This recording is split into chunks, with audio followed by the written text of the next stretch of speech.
বস্তুত মানুষ যদি সমুদয় দুনিয়া লাভ করে আপন প্রাণ হারায়, তবে তার লাভ কি হবে? কি ঘাবড়ে গেলেন? না, প্রাণ হারাতে হবে না। কারণ মাবুদ আমাদের ভালোবাসেন। তিনি চান যেন আপনিও তাকে ভালোবাসেন। আর যারা তাকে ভালোবাসে, তিনি প্রতিজ্ঞা করেছেন তিনি তাদের রক্ষা করবেন। জবুর 91 অধ্যায় 14 পদ। আর তাকে ভালোবাসার অর্থ হচ্ছে তার হুকুম পালন করা।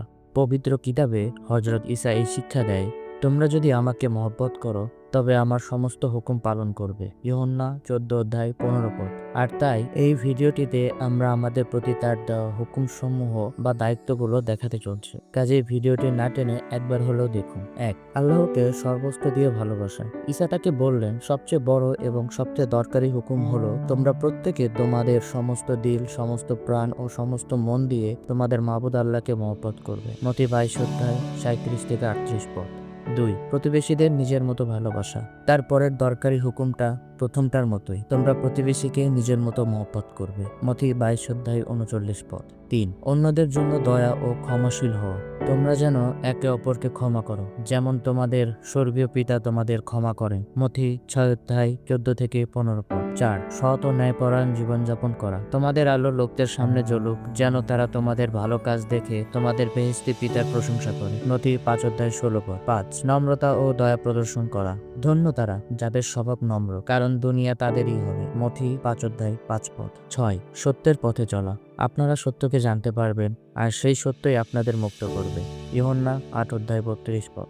7. শত্রুদেরও মহব্বত করা ও তাদের জন্য মোনাজাত করা। তোমরা শত্রুদেরও মহব্বত করো, যারা তোমাদের জুলুম করে তাদের জন্য মোনাজাত করো। মথি 5 অধ্যায় 44 পদ। মাবুদের রাজ্যের সংবাদ তবলিগ করা।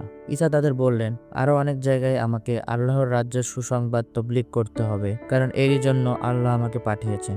লুক 4 অধ্যায় 43 পদ। 9. অন্যের দুঃখে সান্ত্বনা দেওয়া। ধন্য যারা শোক করে, কারণ তারা সান্ত্বনা পাবে। মথি 5 অধ্যায় 4 পদ। 10. পরস্পরের সেবায় নিবেদিত থাকা। তোমাদের মধ্যে যে সবচেয়ে বড় সে তোমাদের সেবাকারী হোক। 11. ভালো কাজ করার জন্য আত্মত্যাগ করা। এরপরে ঈসা তার সাহাবীদের বললেন, যদি কেউ আমার পথে আসতে চায় তবে সে নিজের ইচ্ছা মতো না চলুক, নিজের ক্রুশ বয়ে নিয়ে সে আমার পিছনে আসুক। মথি 16 অধ্যায় 24 পদ।